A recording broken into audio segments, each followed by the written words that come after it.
Magandang umaga, ngayon po ay araw ng Linggo, July 12, 2026. Update po muli tayo sa lagay ng panahon.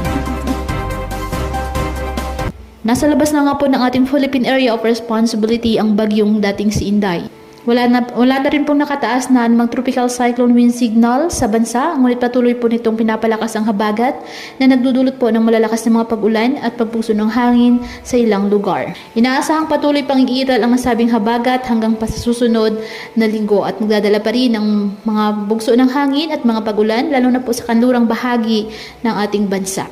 Matapos nga tuluyang lumabas ang ating area of responsibility ang bagyong Inday, ilang low pressure areas ang kasalukuyan pong minomonitor sa malawak na bahagi ng Western Pacific.